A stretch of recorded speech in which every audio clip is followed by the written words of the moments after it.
which one makes the best leader? And my answer is always the same. A self-aware leader makes a great leader. Right. So it's not about how we're wired or what geniuses come up on the tests. Yeah. But it's how we actually utilize them. And when we understand that there's some things that we're amazing at, Yep. and that's what we should be playing. And there's some things that we really suck at, we're not good at. Totally. And it's okay. And I think leaders feel like they need to be everything to everyone, Yeah. and it's not possible. But when they just themselves, when they really play to their strengths and then recognize other people and pull them in and help them to be great in those respects, Yeah. that's when the magic happens. Oh, that's it.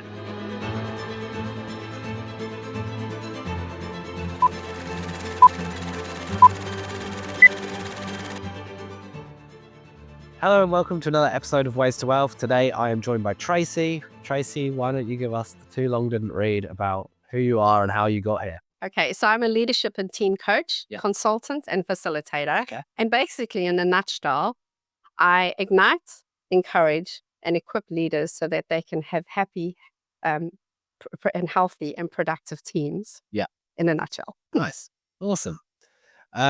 So obviously you're a business owner as well. I am. So not only are you helping other people's businesses, but you're running your own. Yes. Were you always entrepreneurial? I didn't think so in the beginning. And so I started off working and I started to have children. And so I had two boys. And we made the decision that I was going to be a stay-at-home mum. And loved my kids, obviously, but I always found whenever we went to, in South Africa, we call them braais, but a barbecue. Right. I would be hankering and I wanted to be outside with all the men and listen to the work stories rather than be inside and hear about nappies and kids.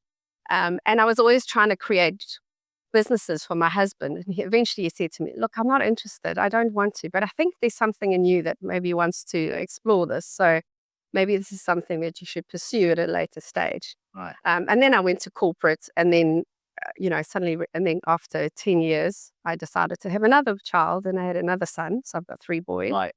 And just started yearning for being able to be a mother and be able to make money and do things that I loved. And so I started my own.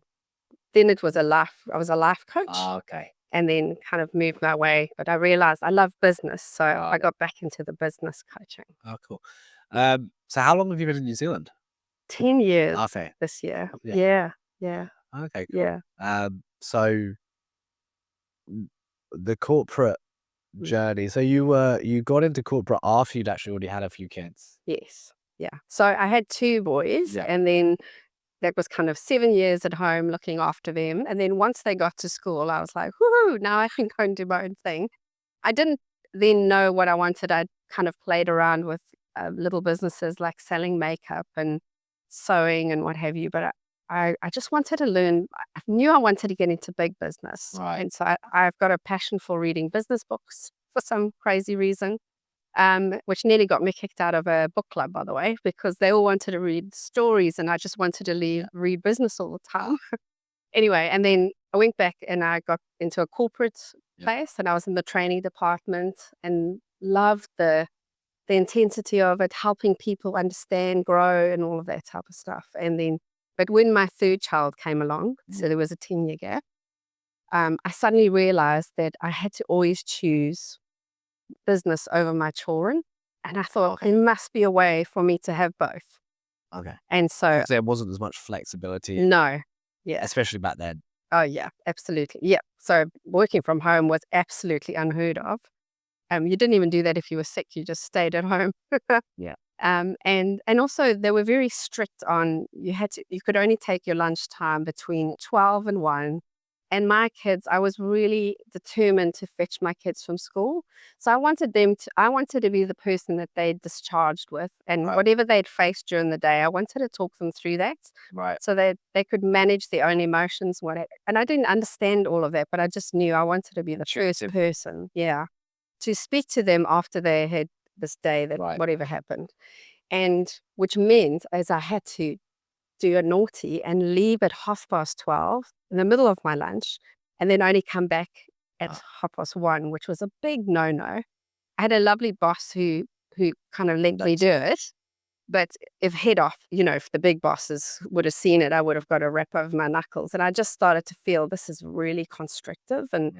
And I'm quite like being autonomous. I like to make my own time. And so it just became more and more constraining until I realized I've got to actually do something different. Okay. And then I didn't start my own thing straight away. I kind of got into business with another trainer. I worked for her. And then soon realized that she wasn't all she promised to be. Okay. But I committed for 3 months. And so I worked that out. And then eventually just decided it's time to bite the bullet. And then I'd written like a course for just some people that came to my church and what have you. And it was all about finding your purpose. Because I was like, we're on purpose. I believe that we're made on purpose for purpose. And so kind of did this little course, and then people approached me and said, would you coach us? Now that we've done this, would you help us? And I just thought, I'm not a coach. And they went, we don't care if you don't have the qualifications. And then once I started doing it, I realized that I actually really loved it. And so then I started learning about coaching and studied coaching and did some stuff with Robin Madanis. So it's Tony Robbins and Madanis. They had a coaching course. And then eventually actually did a proper coaching academy. Okay. And then I worked for them and worked for myself. And then I realized, wow, there's such flexibility. Right. So and that in South Africa? That was in South Africa. Yeah. Okay, so you made a very big move to move here. Like, emigrating across the world is one of the most crazy things you can do. Yeah. Sorry about that. And I would know about that. Yep. So what was the driver for that? So my two older boys, and this actually is this whole story is what led me to where I am now, where I coach leaders. Right.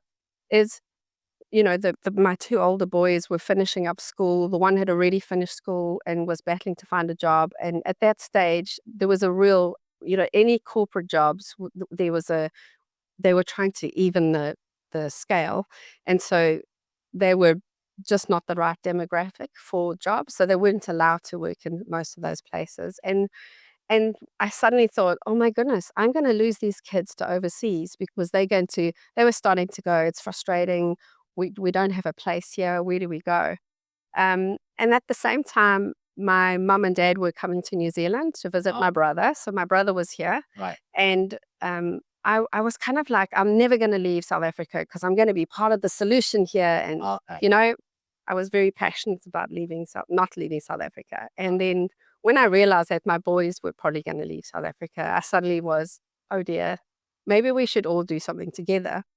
And then my mom and dad were coming to visit my brother, and my dad just decided he didn't want to go on the plane for some reason because he couldn't smoke, which sounded ridiculous at the time. And then my mom said, do you want to come on a holiday? And of course, I love traveling. So I went, yep, I'll come, no problem. And then while I was here, I just fell in love with New Zealand. Right. And I just felt like this is the place that I'd love to be. And so long story short, we did the applications and we landed here basically within a year, which is unheard of. So it kind of all just opened up. Nice. And my husband's a goldsmith, and he was kind of at a place where... What's his name? Gary Olivier. Okay. Yeah. I was a goldsmith. 9 years. Oh, wow. Yeah. He's a master goldsmith. So he's, one of the very few that it's still did an apprenticeship many years ago. And so he was kind of at a place where he was kind of, we were all feeling unsettled, and I came on my own and then came back and just thought. So you basically came from here, like he was where you got through the immigration, through the goldsmithing. Yeah, well, no, actually, he came on yours. Yes, funnily enough. I think if we'd waited probably another 3 months, we probably wouldn't have got through because they changed the point system. Yeah, it was an incredible timing. And so it was actually my qualifications that brought us across. Plus, I was younger, he's older, so his age was actually counting against him. Yeah. Plus, we had older children. My son was already over 21. And then our youngest was about 9. at the time. And so, yeah. Yeah, the guy I learned under mostly was South African. All right. Yeah, that's cool. And who was he? What in Hamilton? Yeah, No, his name's Jeremy Stewart. Okay, no, I don't know him. Anyway, from That's brilliant. Cape Town. Yeah. So Yeah. Oh, that's fantastic. it's an okay industry. I mean, I was really passionate about tech, and I did the apprenticeship and everything because in jewelry, as you know, you can make good money quickly. Yeah. So that was the motivation. But I was really passionate about tech and gaming originally, but now investing. Hey, very good. But anyway, Wow, that's amazing. It's such a small world. Yeah, and my husband always discourages people from doing jewelry because he reckons you can't make money in this. And I think we live in Hamilton. Most of the people that live in Hamilton aren't really showy. And I think the New Zealand culture isn't very showy. So we have big blingy things as South Africans, but most New Zealanders are very humble and down, especially all the farmers down in Hamilton. They'll probably be losing rings in all sorts of weird places. But yeah. So that's very cool. Yeah, and so I think one of the things that was happening at that stage, when Mandela came into power, and many South Africans have different views and what have you, but I was really excited because he suddenly made us realize that we could be different, be unique, but all come together. Okay. And so for me, that was a really incredible thing. And, we were winning on the sports fields, we were winning in business, we were being, pioneers. And so it was a really wonderful time where we suddenly, we were able to come together as South Africans. Yeah. And, the Rainbow Nation, which is a lot different from what it means today, but we were allowed to be individual and be South Africans at that stage. And so what that leader did was he made us all realize that anything's possible. Right. And if you look at that time in history, we were really winning on all kind of platforms. And then when you look at South Africa now and different leadership, and it matters. It really matters what leadership does, because suddenly it's not the same view. South Africa is really struggling and really not in the best place that it could be. And it's the same in businesses. And I suddenly realized as well, there's been certain people that I've worked for where they just absolutely made me blossom. They brought out the best in me and they saw things in me and pulled them out of me. And then there were other leaders that kind of left me cold. And, we can't blame other people for how we behave, but it definitely does influence us and make it different. And there's some people that just make us blossom. And there's other people that just kind of squash us down. And it might not even be that they are malicious or hurtful, but great leaders make us believe that anything's possible. Yeah, right. And so I think that started stirring something in me of, man, leaders matter. And a lot of the time it's quite a lonely gig. Totally. And so you're left on your own. No one, in the army, when you are promoted, you get training. They take you away, they train you up, and they give you all the tools, the skills, and then they put you back. Not where you were before, they put you back somewhere different, where you are acknowledged and recognized for your leadership. But we don't do that in business. We kind of go, well, you're great at this. You can now lead people. Good luck. Yeah. Yeah. Hope you enjoy that. And what happens is a lot of people then will model what they've seen, so from leaders that they've seen, and they model it and mimic it. Yeah. And unfortunately, if you're not being a leader according to who you are, being authentic, and it's, not just about being, I'm different and what have you, but being who you are, how you're wired to be, then sometimes it doesn't come across authentically. And when I remember working with a leader, and the first session we had, he's quite introverted, and him. There's two of them, and he kind of saw the other partner as the kind of the leader, because he was quite he's very out there. He's a real people's person, and so he kind of discounted himself as a leader. He thought, oh, I'm just the person who kind of does the background stuff. Right. But as we kind of went through, and then I took him through his strengths, and we figured out what his working genius was. Right. He suddenly, it's like it dawned on him. He went, oh, So I can lead through these. Right. Not being charismatic isn't a problem. I can still lead, but through these things. Right. And I tell you what, it changed the way that he did. He suddenly stepped up and started leading from the place of who he was, which means that he's very relational. Yeah. He's very introspective. He's very encouraging, but in a quiet way. Right. And it's just taken his leadership into a whole new direction. So really understanding who you are and leading from that. So often I use either Clifton Strengths or Working Genius to help leaders figure that out. And, when I'm doing it as a team, because we sometimes do it with teams, then they all say, well, which ones make great for a great leader? Like, is it mine? Which one's the best? So which one's the best? Which one makes the best leader? Yeah. And my answer is always the same. A self-aware leader makes a great leader. Right. So it's not about how we're wired or what geniuses come up on the tests. Yeah. But it's how we actually utilize them. And when we understand that there's some things that we're amazing at, and that's what we should be playing. And there's some things that we really suck at. We're not good at. Totally. And it's okay. Yeah. And I think leaders feel like they need to be everything to everyone, and it's not possible. Right. But when they just themselves, when they really play to their strengths and then recognize other people and pull them in and help them to be great in those respects, that's when the magic happens. Oh, amazing. Yeah. So how did you immediately start a business, start your business when you got here? No, so I worked with You people. had to work. Probably originally. So we actually had our residency before we came, which is normally people get a work. So we had our residency, but there was an organization that I worked with in the beginning, and I think I worked for them for about 18 months, and then I still kept on working with them, but then it was just as a kind of a consultant kind of thing, contractor. Yeah, that's the word I was looking for. Thanks. And then slowly but surely just started just doing one-on-ones with people, helping them figure out their Clifton strengths and helping them figure out, by that stage, Working Genius wasn't there, but just helping them work out how to make their teams gel and work well. Yeah. So I don't know if you've ever heard of Patrick Lencioni. So he's most famous for one of his books called The Five Dysfunctions of a Team. Okay. Most people know that.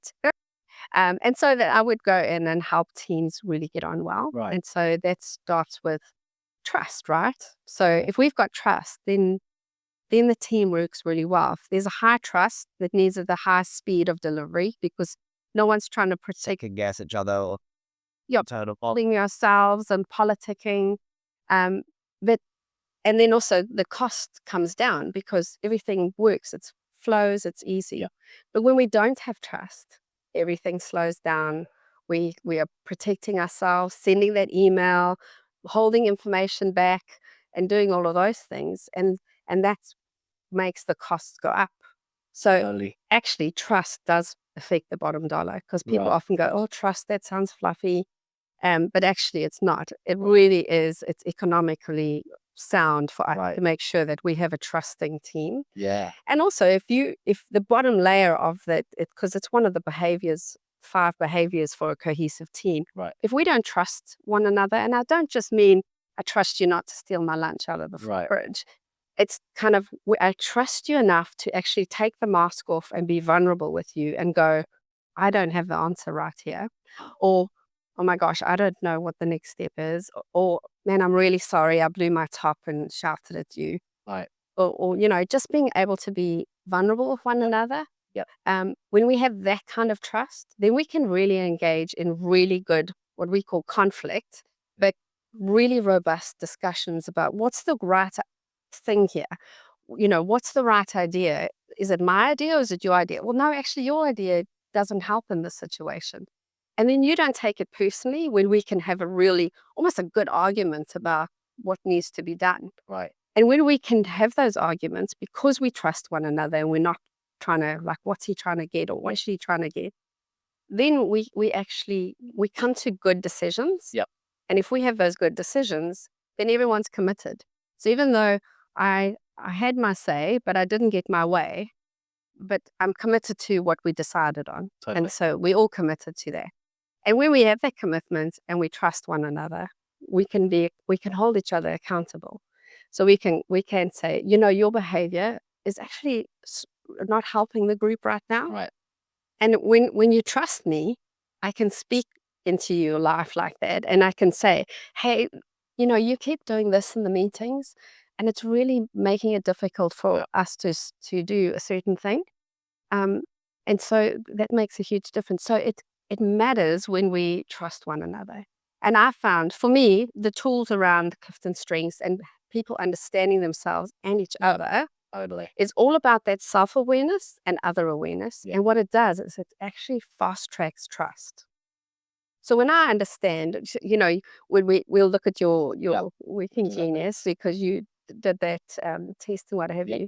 And so when I look at it and you might go, man, I love getting this part done. I love coming up with the possibilities and the ideas, but man, don't make me finish that thing off at the end. I don't want to know about the details and don't make me sit here and write a report about it, right? Am I hitting it up? Right. Like that's not fun for me. In fact, that drains me. Yes. So understanding that, then someone's going in the room goes, oh my goodness, here I've been expecting you to be that person. Yeah.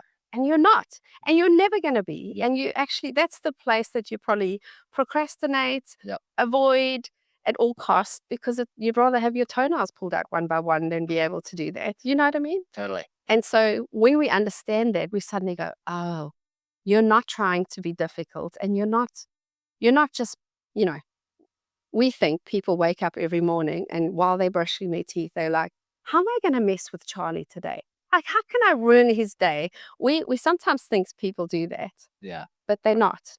Everyone's just doing the best that they can with what they have. Yep.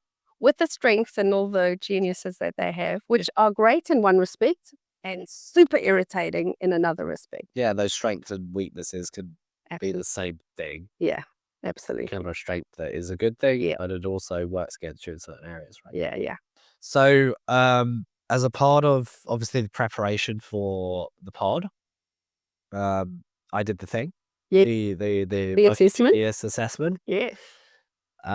So we thought that you could kind of maybe expand on that as a part of it, and tell me all my inadequacies. No, I'm going to test you. we already know.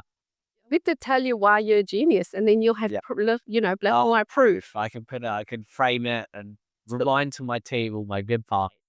They get very frustrated. Absolutely. And that's the beauty of this. You not only will you understand yourself a little bit more, and none of it's going to come as a surprise, obviously, because you do know yourself. But suddenly things will make sense why they are the way they are. Yes. If you don't mind, I'll start with just explaining what it is. Sure. And then so it'll make sense when I unpack it for you. Yeah. So The Working Genius is also by Patrick Lencioni and came out of his frustration of they worked with Myers-Briggs and all of those things, and he loved those things. But he got off a call, was after 2020 when the whole world went all weird, and he was on another online thing, and he got off it, and he was in the room with one of his partners at the company, and he kind of, in his frustration, he started going, oh, so this is what's happened in that call, and this is what they need, and he started inventing this model and this tool for them to use, because he thought, well, something needs to be done by this. And his partner looked over at him and said, how do you do that? How do you just come up with models, frameworks, and things just kind of on the spot like that? And so they got into a long discussion, and long story short, at the end of it, they realized that there were 6 types of working genius that you have. Right. So, and it spells out the word widget. And they when they looked at it, it helped him understand there was a part of the business that made him so frustrated that he's often thought of just stopping the business because it was so frustrating. Yes. And as they were talking about this, and they used little gears, because they thought there's kind of 3 stages of work. So the first stage is there's ideation. So this is where ideas come from. There's a question asked, or we see a possibility or a threat coming along, And then someone comes up with a novel idea around how that works. And then someone will go, that's a good idea, or not such a good idea. Right. But they don't know why, they just know. And then another person, once an idea is formed and everyone's like, that person's gone, that's a great idea, let's do that. Then there's certain people that love to just galvanize everyone. They rally the troops, they get everyone organized, and they're like, let's go, let's make this happen. And then you have people who love to help. Yeah. And then you have people who like, let's land this plane, let's make it happen. Right. Let's write out the report, let's make the details. Yeah. And so what I've described there are the different kinds of geniuses that you get in work. And what he said is, even though there are 6 types of genius, for each of us, there's 2 that are our working genius, where we're brilliant in it. So not only do we love it, we're actually really good at it, and it energizes us, and it makes us feel joyful. We could do it and not even get paid. We won't tell anyone, but we could do it for free. Totally. We love it so much. And it energizes us. We feel alive afterwards. Then there's some things, our working competencies, where we're good at it, Right. and we don't mind doing it. But man, if this was my full job every day, day in and day out, it would make it. I would, eventually I would get burnout. I'd be like, I'm done.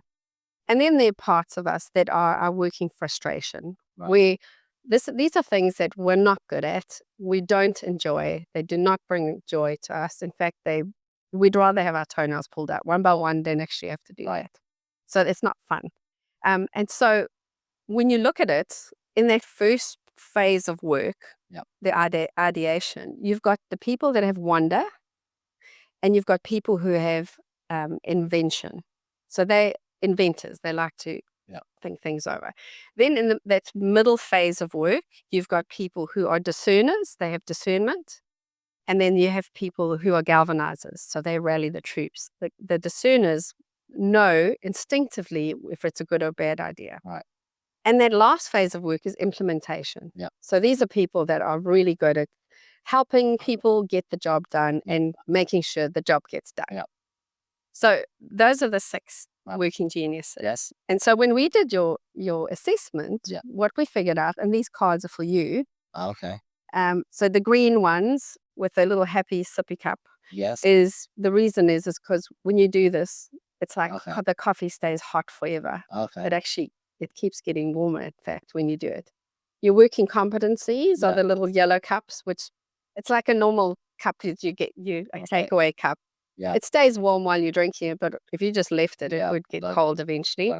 And then that little cup's a very sad little cup with holes in it. So that's your working frustration. So I just made them for you so you can see what they are. So that's for you to play with.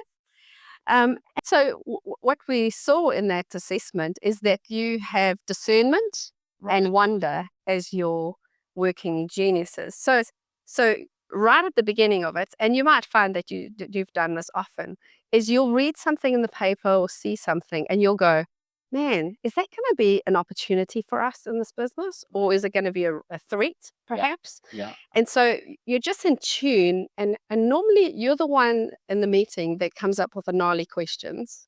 Yeah. You don't normally have, don't necessarily have answers for them, but you kind of go like, for instance, hey, is AI going to be a problem for us? Or is this an opportunity that we need to get on top of straight away?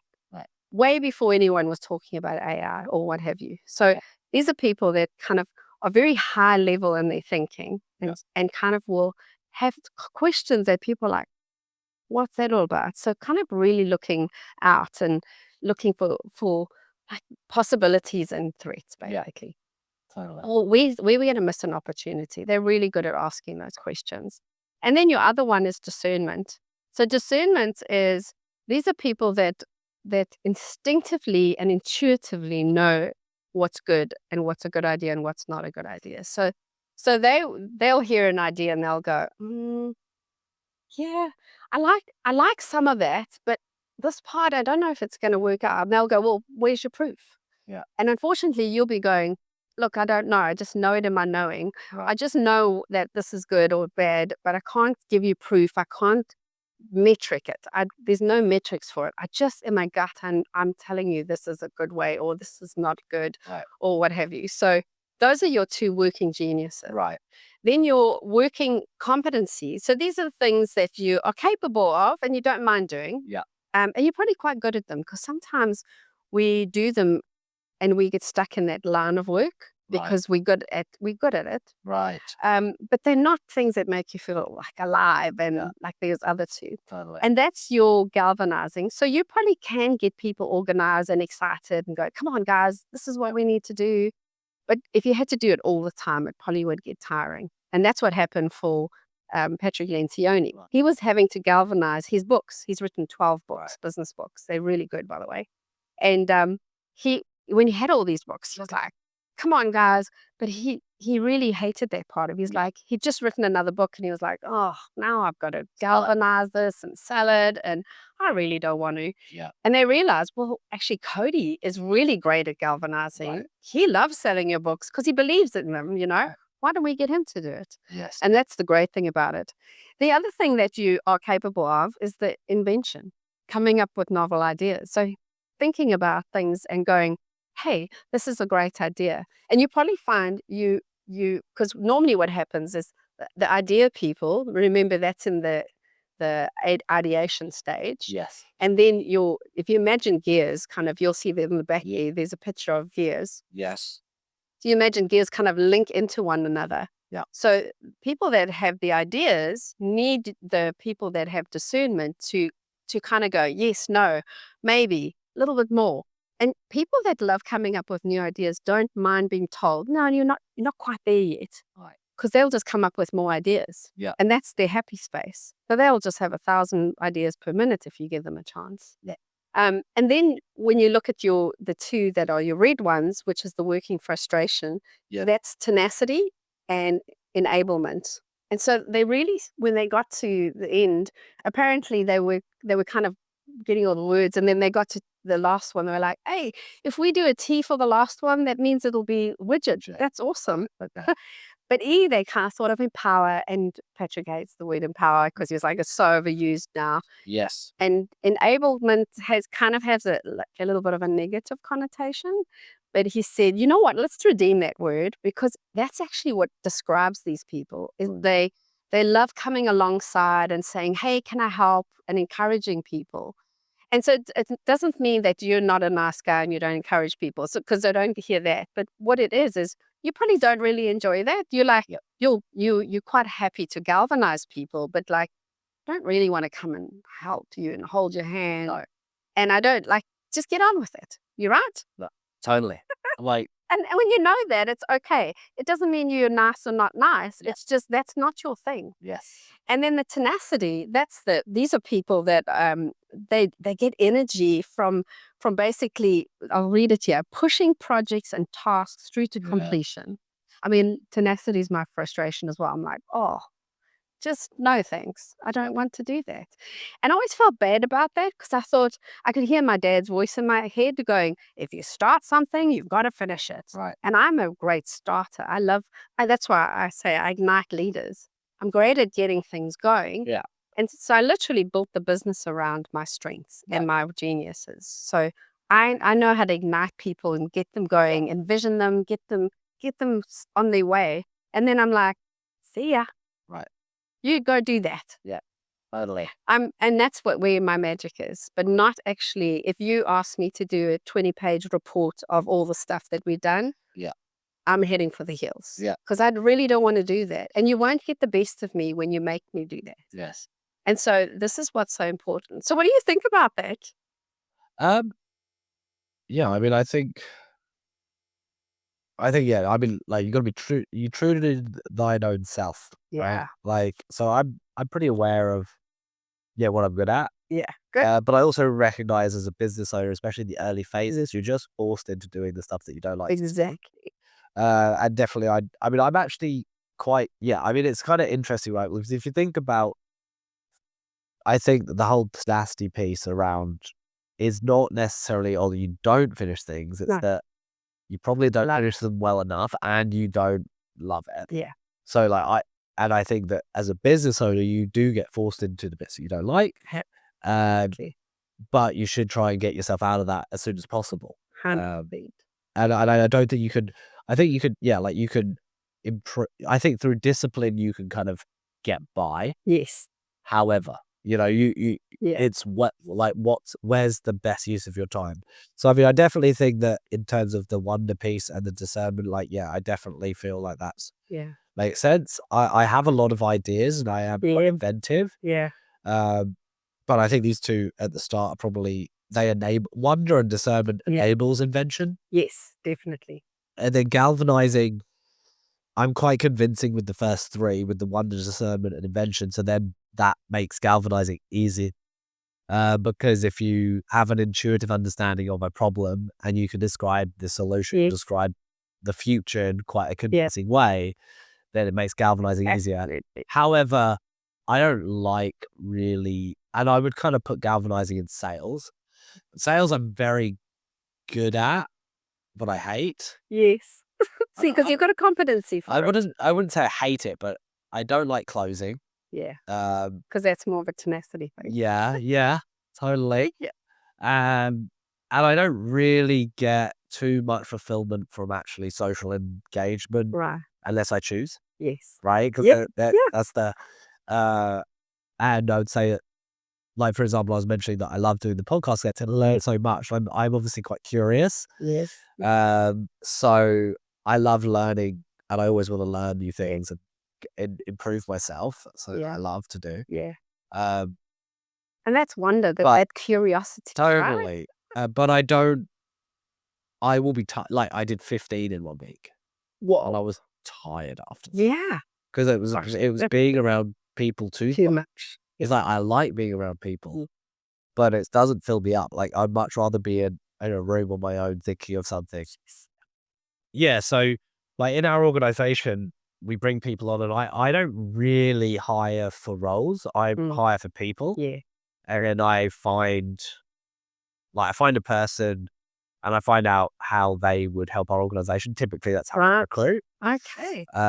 Not by, I guess, I mean, that's just kind of work for me, finding people and then you kind of be like, oh, I have a need. I know I have all these needs in the organization and I have an idea of what the organization could be. And then I come across people. Typically, that's how I hire. Right. And typically, they're, but I'm not very good with like inducting or giving people like things to do. I'm like, because that's the ET space. Yeah. And I'm like, and typically in our organization, I guess we have found that we have a bias towards self-starters, because if you're not going to make it. Yeah. Because you get frustrated. Yeah. And if you wouldn't probably enjoy it. Yes. Yeah. It's not a fit. No. And we have an ownership mentality in our organization. So like everyone in our organization has equity. Wow.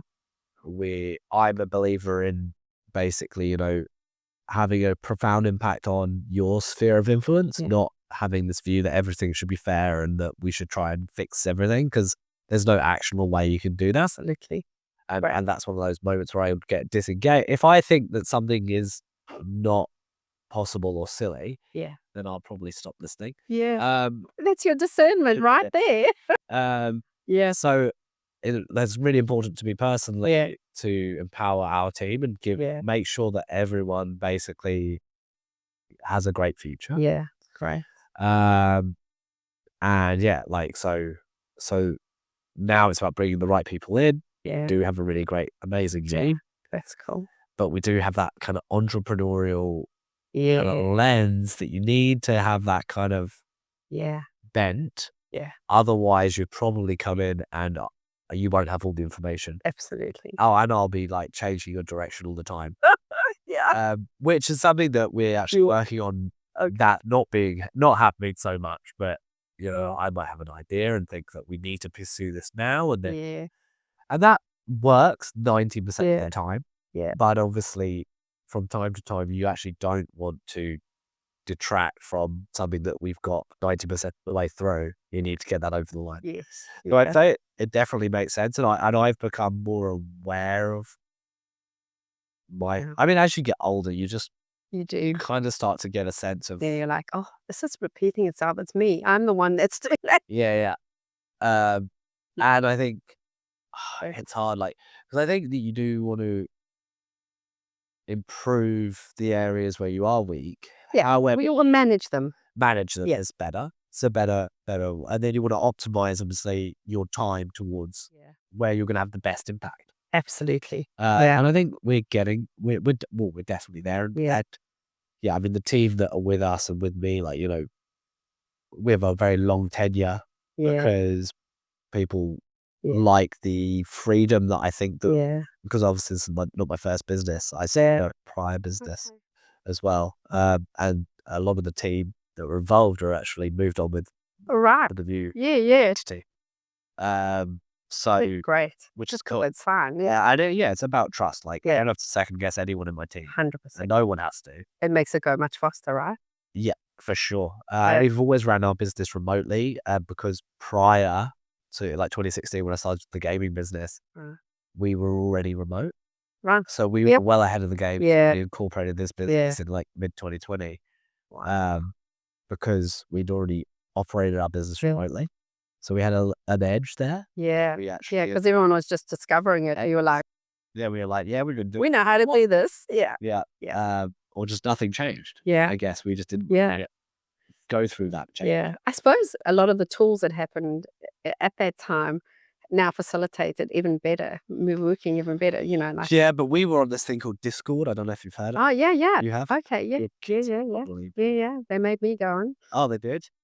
Yeah, so and it's like Slack, but way better. So I've run all my businesses through Discord. So that's how we run our businesses. Yeah. We've done that for, better part of 8 years now across all of the entities. Yeah. And I mean, it's good. I think, I mean, I enjoy these areas. The business is now, and like I said, as a business owner, you might have different skills. Yeah, absolutely. With a startup, or when you're recreating or reinventing how an industry works, there's not a road for you to go on. It's already existing. So you have to, that's really hard to go from 0 to 1. Yeah. But I would say that over the last probably 4 or 5 months, we've achieved that. Wow. We've finally gone from really R&D and building product and building an offering to selling it and bringing on our first selling person. And you'll have some tenacity people in your team. I mean, obviously we have a few engineers. Yeah. The engineers are naturally in that tenacity space. Probably. Yeah. Guys that build the app product. Yeah. And then my co-founder was in the military, went to officers training, started there. Right. And then we did a lot of education throughout from there, then worked with government organizations, health organizations, etc. So high discipline. Actually, I don't know if you've heard of HBDI. No. It's Herman Brain Dominance. Yep. So weird, but I don't know. So he can do all of them. Yeah. But but it's not really your mark to do stuff. But it was good having someone that had very strong competency in all areas. And I think the military, it actually forces you into basically having a well-rounded ability to kind of continuously do it. Whereas I didn't have that kind of background.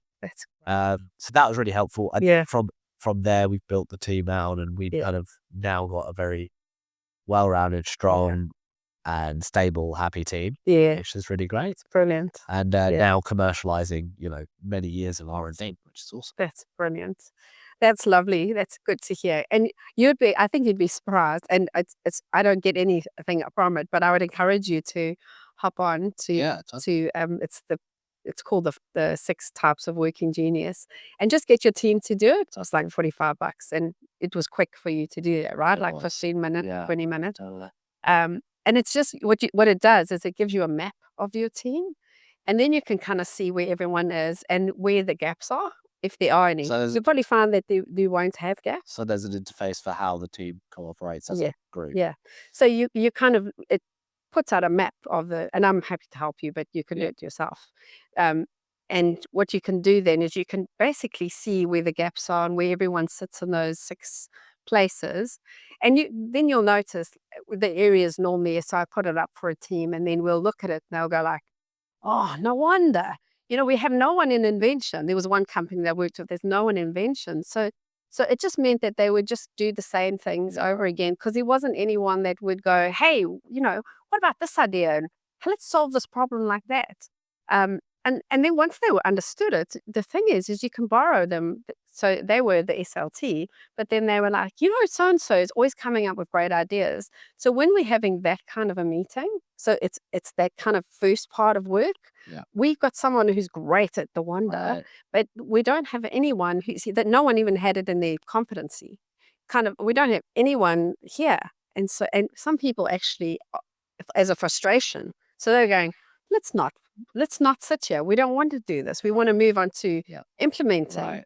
And so there was a real, push to implement all the time, but the ideas weren't great.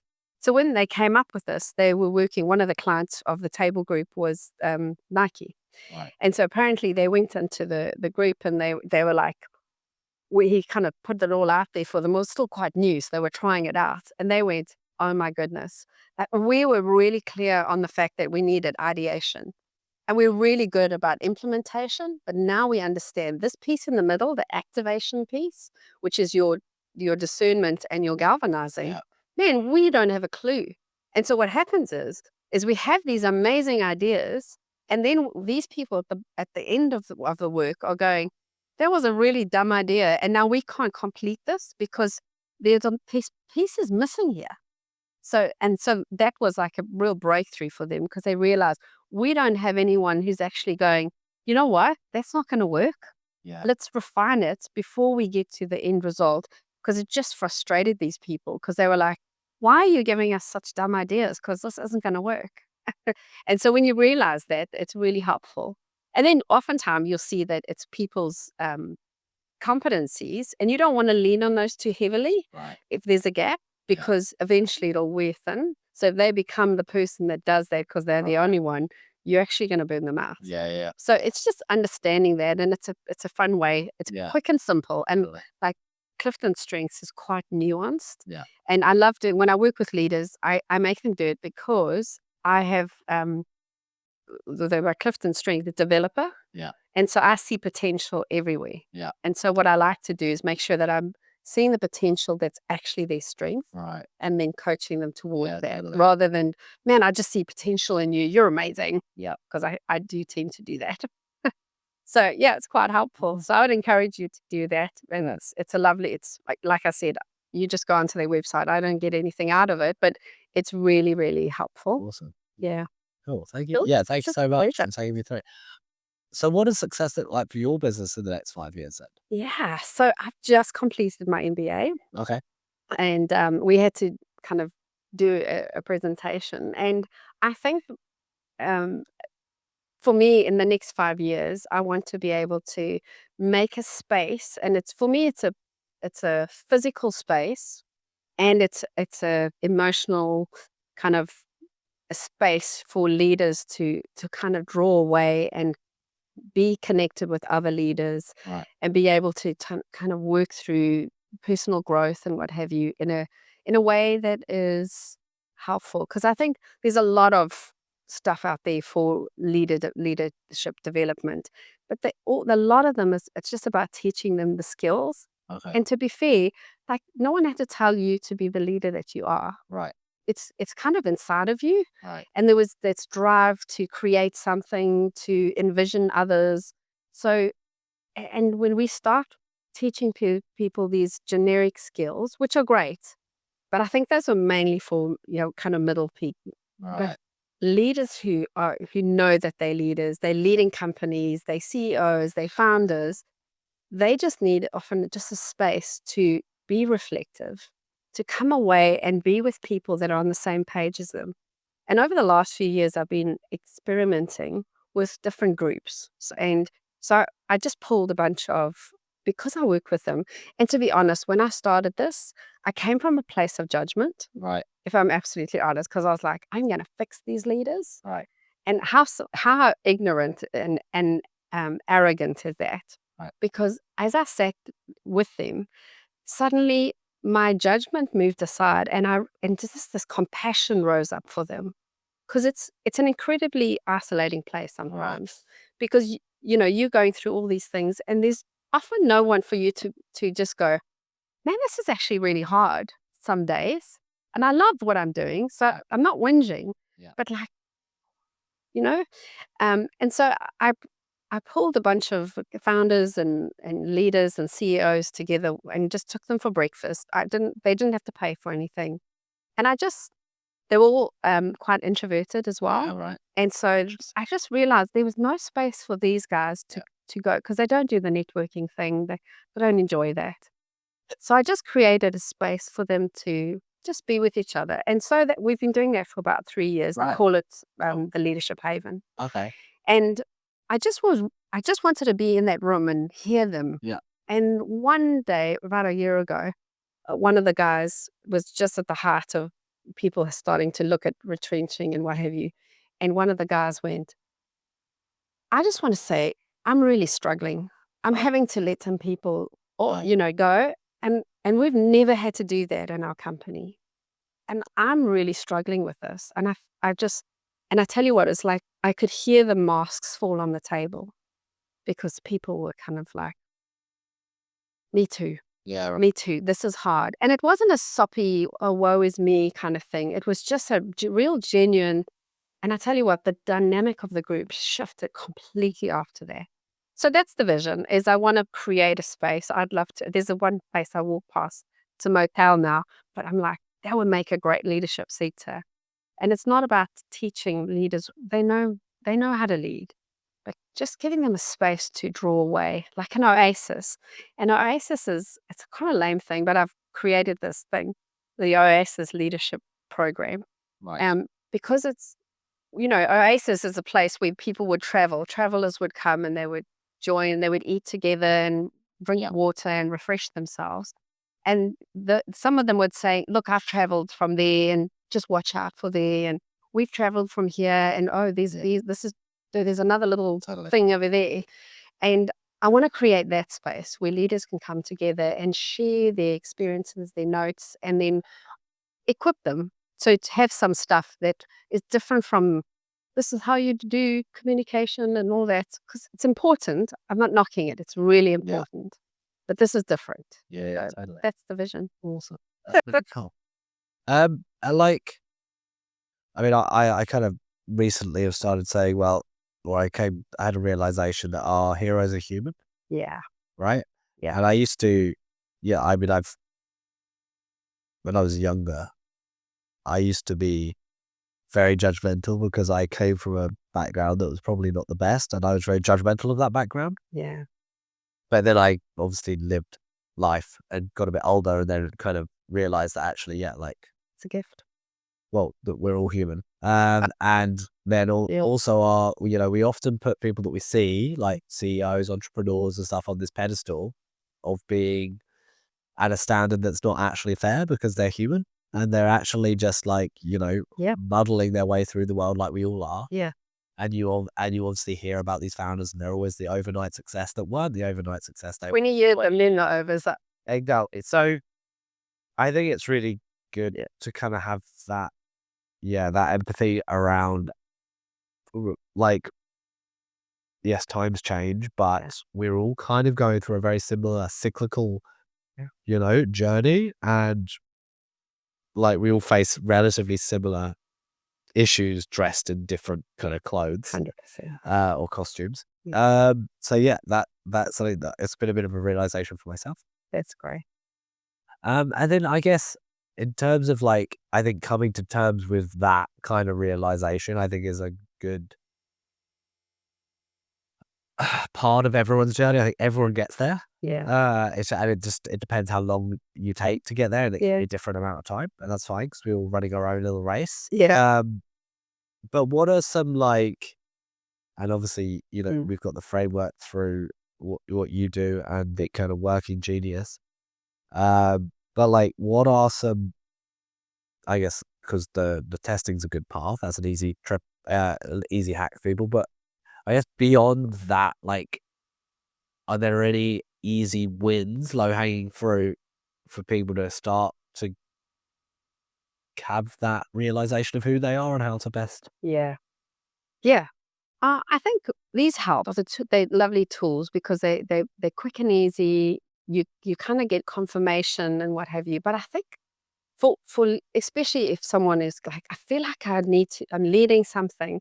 I think one of the key things I've seen for all people is just to really start noticing the patterns in your life and to look back and kind of see, and a good way to, what are some of the things that I yearn to do? If you don't want to do any tests or what, there's things that you do that you kind of look forward to doing. Right. And then while you're doing them, you kind of get into a flow. Yes, it's hard. Yes, it stretches you, but you kind of feel like, man, 2 hours can go by and I'm totally engrossed. I'm still enjoying it. I feel kind of alive. And then when you finish it, you actually feel like, man, I'm awesome. Right. And you feel like strong and magnificent and energized. Yeah. And I think we need to follow those things because I think we learn from school. You get the F on your report with the ring. Well, some of us did for maths. And then you kind of, people go, oh, we need to make you better. Nice. Yeah. And so we spend a lot of time working on the things that we're not good at. Right. And there's been a lot of studies around it. We only get slightly better. Right. But what they've worked out is the things that we are good at, we become exponentially better at when we put some skill and knowledge behind it. Yes. So I think my advice would be for people is go where the kind of the magic is, where the heat is, where there's a yearning for it. There's a like kind of a flow when you're in it, and then there's like an excitement and an energizing when you finish it. So I think for anyone, whether you're a leader or not, that's the way to kind of follow your strengths. Awesome. Yeah. Thank you so much. And it's been great having you on the pod. Thank you. It's been wonderful meeting you and being here. Yes.